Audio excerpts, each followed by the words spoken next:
오늘은 소유냐 존재냐라는 제목을 가지고 누가복음 말씀을 함께 이어가도록 하겠습니다. 지난 2월 26일 신문을 펼쳐보게 되었습니다. 첫면이 코스피 6천을 돌파했다는 기사였습니다. 코스피 3천을 돌파하기 시작해서 4개월 만에 4천, 3개월 만에 5천, 1개월 만에 6천을 돌파했다라는 기사였습니다. 지금 주식시장의 특징은 외국인들이 팔고 개인 투자자들이 다 사고 있다라고 알려져 있습니다. 무엇을 투자하고 있을까요? 삼성전자, SK 하이닉스, 현대자동차가 주를 이루고 있다 이렇게 얘기하고 있더라고요. 기사를 보니까 주식 계좌가 1억 개가 되었다 이런 얘기를 하더라고요. 인구가 몇 명이죠? 그러면 개인당 최소한 한 두세 개씩은 가지고 있는 것이 현실이겠다라고 생각하고 코스피 총액이 5천조를 이뤘다. 그런데 우리는 조에 대한 개념 자체가 없기 때문에 많이 있구나 그렇게 생각을 하게 됩니다. 그냥 보면서 돈이 주식시장으로 다 몰리고 있구나라는 생각을 해보게 되는데요. 그리고 모든 사람이 다 하고 있구나 그런 생각을 해보게 되었습니다. 근데 우리의 모습은 어떤지요? 그럴수록 우리 마음속에 불안하고 두렵고 하는 것들이 많이 있지 않나 그런 생각을 하게 됩니다. 사랑하는 성도 여러분, 지금 주식을 사야 할까요? 지금 주식을 팔아야 할까요? 제가 목회자로서 답을 좀 드릴까요? 주식을 사야 될까요? 팔아야 될까요? 들고 있는 삼성 주식, SK 주식, 현대차 팔아야 될까요? 사야 될까요? 전문가는 이렇게 얘기합니다. 각자 자기의 판단에 따라 사든지 팔든지 하지 않든지 하든지 하는 것이 주식의 정설이다 이렇게 이야기합니다. 왜냐하면 제 동생이 투자 자문회사에 있는데 그렇게 얘기를 하더라고요. 저는 이런 사회 현상 속에서 발견하게 되는 게 무엇이냐면 불안감이라는 것입니다. 모든 사람들이 다 주식을 하고 있다라는 그 불안감이 우리를 주식의 자리로 이끌고 있습니다. 그리고 여러분 올라가면 기쁘죠? 안 하는 것처럼 계셔도 대부분 하실 것 같다는 생각이 좀 듭니다. 올라가면 기쁘지만 또 하나는 뭐예요? 떨어질까 봐 걱정하는 거죠. 떨어질까 봐. 떨어지면 또 걱정합니다. 돈을 잃을까 봐 더 걱정합니다. 올라도 걱정, 떨어져도 걱정, 해도 걱정, 안 해도 걱정. 그게 우리의 모습인데요. 참 불안한 사회를 살아간다는 생각을 하게 됩니다. 소유에 대한 욕망들이 터지는 이 시대 가운데 우린 점점점 불안해가는 시대를 살아가고 있지 않나 그런 생각을 해보게 되는데요. 오늘 설교의 제목은 에릭 프롬의 책 소유냐 존재냐라는 제목에서 좀 따왔습니다. 이 에릭 프롬은 1900년대에 살았던 사람인데요. 사회 심리학자이기도 하고 정신분석학자이기도 하고 인문주의 철학자이기도 합니다. 누가복음 18장에 등장하는 이 부자 청년의 고민이 저는 소유냐 존재냐라는 고민이었다고 생각하게 됩니다. 그에게는 영생에 대한 갈망이 있었습니다. 사실 존재에 대한 갈망이 있었는데요. 그러나 예수님께서 다 팔고 나를 따르라는 그 말씀 앞에서 그는 소유에 집착하게 되고 벗어나지 못하면서 영생을 얻지 못하고 존재에 대한 것을 얻지 못하고 돌아가는 모습을 보게 됩니다. 이 부자 청년의 모습을 통해서 우리 인생 가운데 우리 그리스도인으로서 소유냐 존재냐라는 것들을 함께 살펴보았으면 좋겠습니다. 에릭 프롬이 1976년도에 이 책을 발간하게 되었는데 그는 그냥 철학적 생각 가운데 이 책을 쓴 것이 아니고 현대 사회가 막다른 골목에 처해 있고 심각한 상황에 다다랐다라는 위기감 때문에 이 책을 쓰게 되었습니다. 그가 그렇게 생각했던 구체적인 사회적 현상 세 가지가 있었는데요. 첫 번째는 위대한 약속의 파산이었습니다. 많은 소유가 행복을 보장하지 않더라라는 것이었습니다. 산업혁명 이후에 인류는 기술이 굉장히 발전하게 되었습니다. 그래서 무한 생산하게 되고 무한 소비하게 되면서 무한 행복할 것이라고 생각했습니다. 그게 위대한 약속이라는 것이었는데 그게 깨진 거예요. 자신이 가만히 보니까 20세기 후반에 보니까 참혹했던 거예요. 물건은 넘쳐나는데 사람들은 더 불안해집니다. 소외감을 느끼고 알코올이나 마약에 의존하는 현상들이 일어나고 있는데 지금의 시대와 다르지 않습니다. 휴머노이드 로봇이 등장하면서 사람들의 노동력을 대체한다는 이야기를 하게 됩니다. 이제 노동하지 않아도 먹고 살 수 있는 시대가 온다라고 이야기하지만 그럼에도 불구하고 우리에게는 계속적인 불안감이 드는 것이 그 시대나 지금 시대나 동일합니다. 두 번째, 그 시대의 상황은 시장형 성격의 등장이라는 것이 있었습니다. 그게 무엇이냐면 사람이 소유물로 취급되었다라는 것입니다. 자본주의가 인간의 성격마저 상품화했다. 그는 이렇게 평가하고 있었습니다. 사람의 가치를 자신의 인격, 거기에 두지 않고 시장에서 얼마나 잘 팔리는가 소유로 평가했다. 이렇게 얘기하는 것이죠. 사람을 인적 자원처럼 소유물처럼 평가하는 그런 시대가 되었다 이야기하는데 지금도 다르지 않다는 것을 알게 됩니다. 세 번째는 기술 관료주의와 핵전쟁의 공포가 그 시대 가운데 있었습니다. 거대 국가 시스템과 기술이 인간의 통제를 벗어나기 시작하면서 두려움이 있었습니다. 그래서 더 많은 무기, 더 많은 권력들을 소유하고 해서 결국 핵전쟁의 위험이 그 가운데 있었던 것을 우린 잘 알고 있습니다. 그런데 지금도 똑같이 그런 시대를 우리는 살아가고 있습니다. 사랑을 추구하는 것 같지만 사실은 죽음을 향해 가고 있는 이 시대의 모습을 우리는 보게 됩니다. 그래서 에릭 프롬은 이렇게 얘기합니다. 인간이 물건을 소유하는 것이 아니라 물건과 시스템이 인간을 소유해버린 사회가 되었다. 그는 그렇게 평가하고 있었습니다. 그 시대나 지금의 시대나 동일했고 부자 청년이 고민했던 것도 소유냐 존재냐라는 것에서 고민했던 것을 보게 됩니다. 누가복음 18장 18절에서 23절까지는 이 소유의 방식을 이야기하고 있습니다. 에릭 프롬은 우리 인간은 두 가지 존재로 두 가지로 살아가고 있다 이렇게 얘기합니다. 하나가 소유의 방식이고 하나는 존재의 방식이다라는 것입니다. 여러분 소유의 방식이 무엇이냐면 쥐면서 살아가는 것을 이야기하죠. 타인과 사물을 자신의 소유물이나 수단으로 대하고 얼마나 가졌냐에 따라서 자신의 가치를 평가하는 태도가 소유의 방식입니다. 좋은 시계를 차고 좋은 차를 타고 좋은 아파트에 살고 가지고 있는 것으로 자신을 평가하는 것입니다. 그리고 상대적으로 상대방을 비하하는 것, 때로는 갑질하게 되는 것이 소유의 방식입니다. 존재의 방식은 무엇이냐면 소유의 여부와 상관없이 자신의 능력을 사용해서 있는 그대로의 모습으로 세상과 관계 맺는 방식을 존재의 방식이다라고 이야기합니다. 설명하려고 하니까 너무 어려운 것 같아요. 소유의 방식이 무엇이냐, 존재의 방식이 무엇이냐. 쉬운 얘기로 여러분 드라마 서울 자가의 대기업 다니는 김부장, 그게 소유의 방식입니다. 서울 자가 대기업 김부장, 그게 소유의 존재 방식, 소유의 방식이고요. 존재의 방식은 그거와 상관없이 가족을 사랑하고 가족을 위해서 희생하며 살아가는 것, 그게 존재의 방식이죠. 예수님 우리를 소유의 삶에서 거머쥐어서 살아가는 그런 소유의 삶에서 존재의 삶으로 초대하고 있는 것을 보게 됩니다. 그러나 이 부자 청년은 그것을 거절하고 가게 되지요. 이 부자 청년의 모습을 보면 존재의 모두처럼 보여집니다. 영생을 추구하는 것처럼, 영적인 것을 추구하는 것처럼 보여집니다. 18절 말씀 다시 한번 보실까요? 어떤 관리가 물어 이르되 선한 선생님이여 내가 무엇을 하여야 영생을 얻으리까? 이 사람에게 관심은 영성에 있었습니다. 영혼에 있었고 영생에 있었습니다.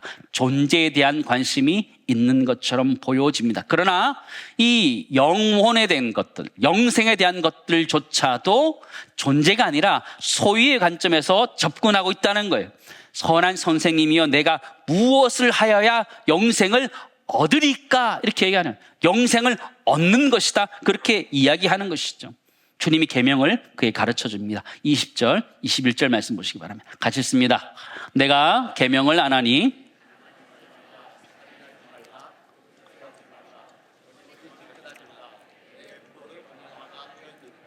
여짜오되 이것은 내가 어려서부터 다 지켰나이다. 그죠? 사랑하는 성도 여러분, 영생은 무엇으로 얻을 수 있습니까? 부자 청년은 율법을 잘 지킴으로, 율법을 소유함으로 영생을 얻는다 생각했습니다. 그래서 그는 영생을 소유하고 또 영생을 소유하려고 했습니다. 영생조차 얻는 것, 내가 소유하는 것으로 이해했다라는 거예요. 그래서 그는 계명도 지키고 도덕도 지키고 종교적인 성취를 가졌던 것이죠. 그러나 그의 마음 여전히 안에는 소유의 방식으로 그 영생조차도 얻으려고 했다는 거예요. 영생을 얻으리까, 내가 영생을 취한다, 이렇게 표현하고 있는 것이죠. 소유의 방식의 특징은 자신의 업적이 자신을 정의합니다. 내가 가진 것이 나의 가치다라는 것이죠. 그래서 하나님도 내가 얻어야 될 대상으로 생각하는 거예요. 천국도 내가 얻어야 될 대상으로, 소유물로, 영생도 내가 얻어야 되는 내게 있는 소유물로 생각한다는 거죠. 근데 이 소유의 비극이 무엇이냐면 근심으로 갈 수밖에 없다는 것이죠. 여러분, 얼마나 가지면 여러분 근심이 없겠습니까? 지금보다 조금 더 가지면 근심이 없을 것 같지요? 아니요. 있으면 있을수록 점점 더 근심은 깊어집니다.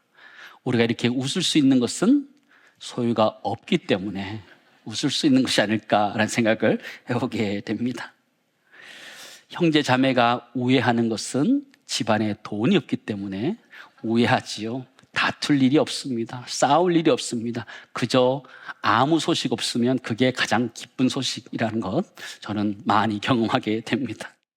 22절, 23절 말씀 보실까요? 근심이 생기게 되는데 예수께서 이 말을 들으시고 이르시되 내게 아직도 한 가지 부족한 것이 있으니 내게 있는 것을 다 팔아 가난한 자들에게 나눠주라. 그리하면 하늘에서 내게 보화가 있으리라. 그리고 와서 나를 따르라 하시니, 그 사람이 뭐라고 그래요? 큰 부자이므로 이 말을 듣고 심히 근심하더라. 큰 부자와 큰 근심이 같이 기록되어져 있는 것이죠. 부자라고 해서 근심이 없는 것이 아니고 도리어 근심이 훨씬 더 많다, 이렇게 이야기하는 것이죠. 소유는 우리에게 안정감을 주지만 동시에 우리에게 불안감도 준다는 거예요. 왜요? 잃어버릴까 봐. 코스피가 6천을 찍었다고 기뻐하는 게 아니고 이게 떨어질까 봐 걱정하고 있는 거죠. 그래서 빨리 팔아야겠다. 근데 또 올라갈 것이다. 어떻게 하라는 거예요? 팔아야 될까요? 사야 될까요? 덮어야 될까요? 답은 없습니다. 답은 없어요. 인생이 거기에 집중하는 순간 우린 소유의 욕망에 사로잡히게 됩니다. 부자 청년의 상태를 보면 다 가진 자의 결말처럼 보여집니다. 부자 청년은 정말 다 가졌더라고요. 율법도 지켰다 그래요. 율법도 가졌어요. 돈도 가졌어요. 큰 부자다 그랬어요. 그냥 부자 정도만 해도 우리가 위로가 되는데 큰 부자다, 참 마음의 상심이 큽니다. 그렇죠? 근데 젊음도 가졌습니다. 부자 청년이에요. 젊음도 가졌어요. 그리고 관리예요. 직장도 있어요. 네. 남부러울 것 하나도 없는 부자 청년이었습니다. 근데 부자 청년이 그렇게 다 가지고 있는데 채워지지 않는 게 하나 있었는데 그게 영생이라는 부분이에요. 영적인 부분이고 존재에 대한 가치라는 것이에요. 자신이 많은 것들로 다 가지고 있었어요. 다 소유하고 짊어지고 있었어요. 돈도 가지고 있었고 율법도 가지고 있었어요. 그런데 찾아오는 공허함이 있었던 것이 나는 누구인가라는 것이죠. 자기가 소유하고 있는 것으로 자신을 드러낼 수가 없다는 거예요. 나 자신이 누구인지를 그것을 통해서 증명할 수가 없다라는 거예요. 내가 소유하고 있는 것이 나 자신이 아니라는 것을 그가 너무나 잘 알고 있었던 거예요. 좋은 차를 타도 그게 내가 아니라는 거예요. 좋은 아파트를 가져도 그게 나 자신이 아니라는 거예요. 예수님은 이 부자 청년의 그 고민을 깊이 있게 정확하게 들여다보셨습니다. 그리고 율법에 그가 잘 알고 있었던, 그가 가지고 있다 생각하는 율법의 본질을 그에게 질문하게 됩니다. 간음하지 말라, 살인하지 말라, 도둑질하지 말라, 거짓 증언하지 말라, 내 부모를 공경하라. 부자 청년 이렇게 얘기합니다. 대단한 사람입니다. 이것은 내가 뭐라 그래요? 어려서부터 다 지켰나이다. 대단한 사람 아니에요? 우리는 이럴 때 이 청년에 대해서 이렇게 말합니다. 따라하겠습니다. 난 놈일세. 난 놈이에요 정말. 율법도 잘 지켜, 돈도 있어, 젊어, 직장도 있어. 정말 대단하시죠? 성경은 어려서부터 다 지켰다 이렇게 얘기하는 거예요. 근데 착각이 무엇이냐면 영생도 내가 가질 수 있다라고 생각했던 거예요. 근데 주님이 그 율법의 핵심을 이야기하는 거예요. 율법의 핵심이 무엇이냐면 하나님 사랑과 이웃 사랑이잖아요. 이웃을 위해서 내가 가지고 있는 것을 팔아서 주고 나를 따르라 했을 때 그는 거기서 스탑할 수밖에 없었던 거예요. 그는 율법을 가지고 있었다라고 생각했는데 율법의 한 면만 갖고 있었던 것이죠. 율법에서 가르치고 있는 이웃을 사랑하라는 그 말 앞에 그는 자신의 가지고 있는 것, 소유물 때문에 그는 돌아서는 것을 우리들에게 보여주고 있다라는 것이죠. 사랑하는 성도 여러분, 우리는 그리스도인으로 이 땅의 삶들을 살아가고 있습니다. 이 땅에 살아가면서 소유물을 가지고 살아가고 있습니다. 우리 그리스도인들로서 이 소유물을 어떻게 해야지 그리스도인답게 사용하는 것일까요? 우리가 재물을 많이 모으면 그게 하나님의 영광인가요? 우리는 그렇게 생각합니다. 하나님 나에게 복을 많이 주셔서 내가 많은 것을 가지고 있다. 그것을 우리는 세상 사람들 앞에 내가 그리스도인이라는 것을 증명하기 위해서 내가 많이 가지려고 노력합니다. 그러나 성경은 그렇게 이야기하지 않는다는 거예요. 성경은 우리가 소유를 많이 가지고 있는 것으로 그리스도인다움, 복을 많이 받았다는 걸 증명하는 것이 아니라 내가 가지고 있는 것을 다른 사람 위해 나눠줌으로 내가 그리스도인 다움을 증명하라, 이렇게 말하고 있는 것이죠. 첫 번째 하나 정리하기 원합니다. 제자는요, 소유를 가지는 것으로, 소유를 많이 소유하는 것으로 내가 하나님의 자녀고 복을 받았다는 것을 증명하는 사람들이 아니라는 거예요. 우리는 그렇게 착각하며 살았죠. 근데 그게 아니라는 거예요. 진짜는 무엇이냐면 그 소유를 나누는 것으로 내가 그리스도의 제자, 내가 그리스도인이라는 것을 증명한다는 걸 기억하며 우리 모두가 내가 가지고 있는 것을 나눌 수 있는 축복이 우리 가운데 있기를 간절히 소망합니다. 여러분, 소유는 좋은 겁니까? 나쁜 겁니까? 말 안 해도 다 압니다. 소유는 좋은 겁니다. 있으면 편하잖아요.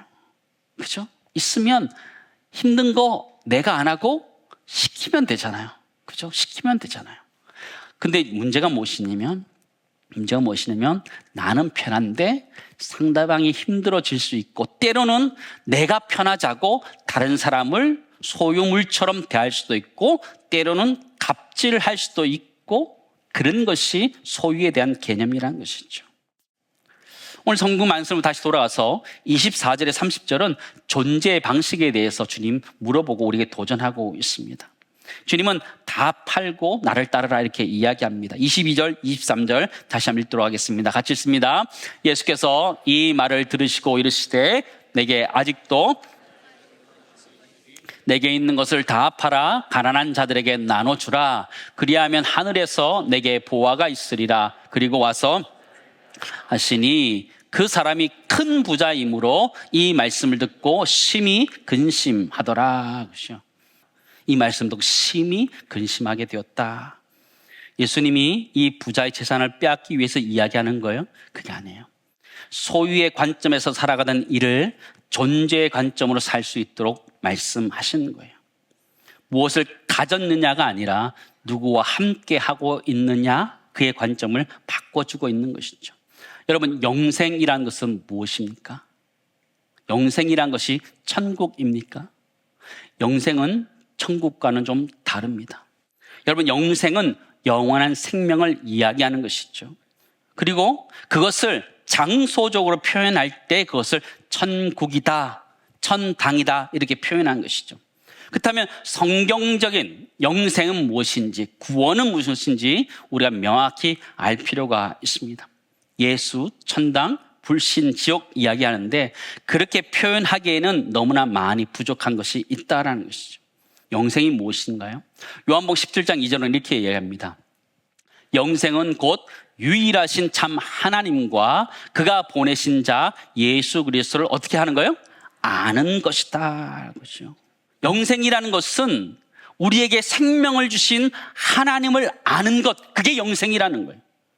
그리고 우리를 위하여 자신의 생명을 내어주심으로 말미암아 우리를 살려주신, 우리에게 생명을 주신 그분을 아는 것 자체가 영원이다. 명확하게 이렇게 얘기해 주는 거예요.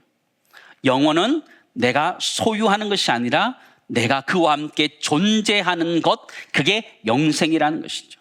영생은 하나님과 그의 아들 예수 그리스도를 아는 것이다. 명확하게 우리들에게 설명해 주고 있다는 것이죠.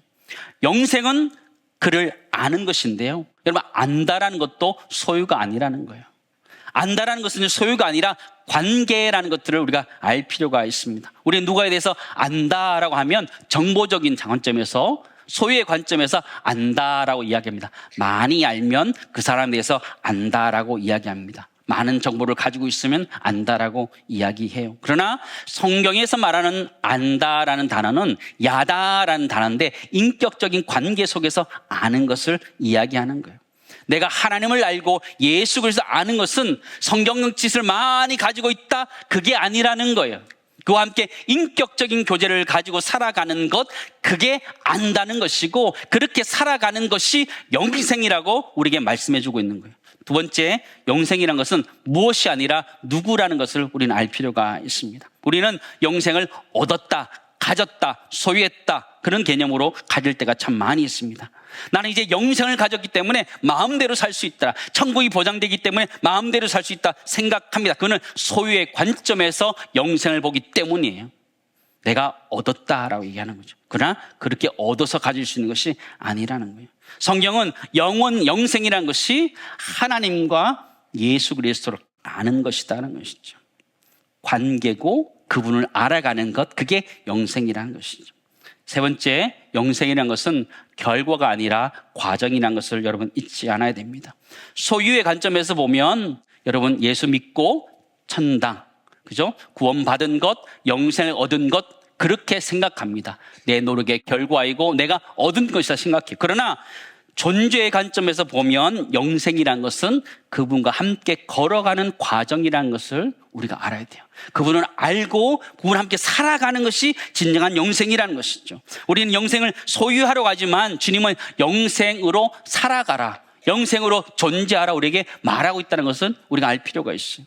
부자 청년과 제자들의 모습은 전혀 달랐어요. 그 두 사람의 모습을 표로 한번 제가 정리해 보았습니다. 소유의 양식의 영생을 가지고 있는 부자 청년과 우리 그리스도인들 제자들이 가져야 되는 존재 양식의 영생은 달라요. 소유 양식의 영생, 부자 청년이 가졌던 개념의 영생은 죽어서 가는 장소였어요. 그리고 자신이 열심히 노력함으로 말미암아 획득하는 것이었어요. 그리고 그에게 보상이 주어지고 축복이 주어지는 것이다, 그렇게 생각했어요. 그러나 그들 마음속에 불안감이 가득하지요. 잃어버리면 어떨까? 근데 존재 양식의 영생은 달라요. 하나님과 예수 그리스도를 아는 것으로 그분과 관계를 맺고 연합해서 지금 사귀며 살아가는 것을 존재 양식의 영생이라고 말하는 거예요. 주님과 함께 있는 것, 그것이 진정한 천국이다라는 것이죠. 사랑하는 성도 여러분, 성경이 말하는 진정한 천국, 성경이 말하는 진정한 영생은 무엇일까요? 가만히 돌이켜보면 영생이라는 것은 소유하는 것이 아니라 그것을 받아 누리는 것, 존재하는 것이라는 것을 우리는 알 필요가 있습니다. 누가복음 18장 26절에서 28절까지 말씀 보실까요? 같이 읽겠습니다. 듣는 자들이 이르되 그런즉 누가 구원을 얻을 수 있나이까? 이르시되 무릇 사람이 할 수 없는 것을 하나님은 하실 수 있느니라. 베드로가 여짜오되 보옵소서, 우리가 우리의 것을 다 버리고 주를 따랐나이다. 그렇죠? 영생, 구원, 사람으로 할 수 없다는 거예요.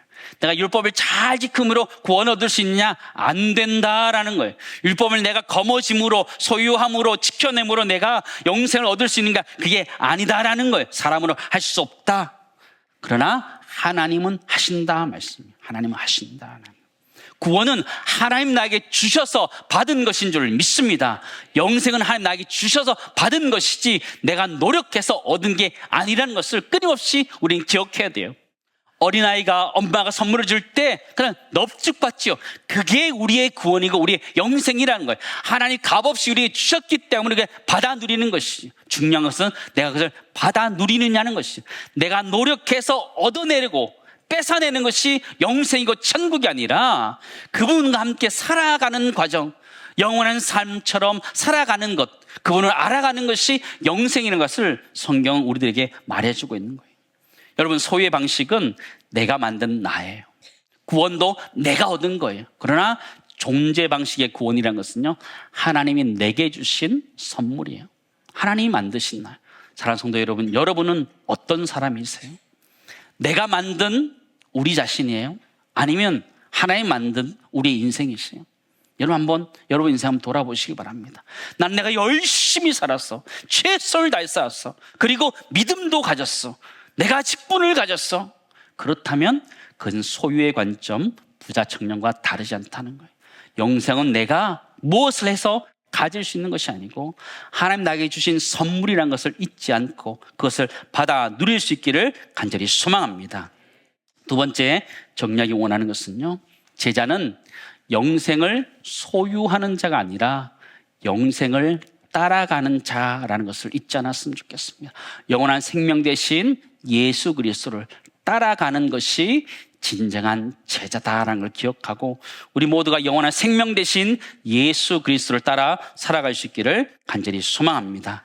사랑하는 성도 여러분, 소유는 붙드는 삶이고 존재는 따라가는 삶인데 하나님 우리들에게 그렇게 초대합니다. 같이 살자고, 영원한 생명을 지금부터 영원까지 함께 살자고 우리에게 말씀하고 있습니다. 영생은 소유하는 것이 아니라 예수 안에서 존재하는 것이다 하는 걸 기억하며 우리 모두 그렇게 살아갈 수 있기를 간절히 소망합니다. 사랑하는 성도 여러분, 우리는 이 땅에서 열심히 살아야 됩니다. 그렇죠? 대충 살면 안 됩니다. 왜냐하면 하나님 우리에게 주신 생명이기 때문에 대충 살 수 없습니다. 그러나 열심히 살지만 그게 내 노력으로 열심히 살아서 내 것이다 생각하는 것들, 그게 우리의 가장 큰 착각이라는 것이죠. 내 재물, 내 건강 한 방에 다 날아가는 거죠. 그러나 하나님이 주셔서 내게 주신 것들이 있다면 우린 그 안에서 진정한 기쁨이 있는 줄을 믿습니다. 하나님이 여러분에게 주신 것이 무엇이 있습니까? 여러분의 가정, 그죠? 여러분의 자녀들, 여러분의 부모님, 여러분의 친구들, 하나님 여러분이 주신 것이에요. 그것을 기뻐할 수 있고 누릴 수 있는 것, 그게 진짜 행복이라는 것이죠. 신앙생활도 마찬가지요. 내가 열심히 봉사해서 내가 이런 것을 했다? 아니요, 그런 것 아니에요. 구원도 마찬가지고 영혼도 마찬가지예요. 내가 열심히 노력해서 내가 구원을 얻어서 내가 영원한 생명을 누리고 있다, 내가 가지고 있다, 착각이에요. 영원한 생명이라는 것은 주님을 따라가는 그 과정이에요. 영원한 생명을 주신 그분을 따라가는 삶이 진정한 영원이라는 걸 기억하며 우리 이 땅의 삶들 가운데 주님과 함께 걸어갈 수 있는 은혜가 우리 모두 있기를 간절히 소망합니다. 말씀을 정리하겠습니다. 부자 청년은 영생도 하나님도 소유의 개념으로 생각했습니다. 내가 가지고 있다. 여러분, 하나님 손에 잡히십니까? 여러분 손 안에서 놀아나던가요, 하나님이? 절대로 그렇지 않습니다. 하나님을 소유할 수 없습니다. 하나님을 따라가는 것이 우리의 사명이라는 걸 기억하며 우리 삶들을 그렇게 주님을 따라가도록 내가 영생을 소유하는 것이 아니라 영생을 누리며 영생 대신 예수 그리스도를 따라가는 것이 진정한 생명이라는 걸 기억하며 우리 모두 그렇게 살아갈 수 있기를 간절히 소망합니다. 저는 말씀을 준비하면서 소유냐 존재냐 이런 고민이 되더라고요. 저는 이게 믿음과 또 행함의 문제 같이 보여졌습니다. 여러분, 소유라는 것은 내가 어떻게 존재 방식으로 사느냐 여기에서 판가름 나는 거예요. 소유를 내가 가지느냐, 소유를 나눠주느냐에 따라서 존재의 가치가 드러나는 것이잖아요. 그런 것처럼 우리 모두가 이 땅의 삶을 살아갈 때 우리가 소유한 것이 있다면 함께 나누면서 초대교회처럼 그렇게 살아갈 수 있기를 간절히 소망하고 우리 모두가 존재의 방식으로 살아갔으면 좋겠습니다. 내가 하나님과 동행하면서 영원한 생명을 누리면서 하나님 내게 주신 것들을 마음껏 즐기며 기뻐할 수 있는 은혜, 그 은혜가 우리 가운데 있기를 소망합니다.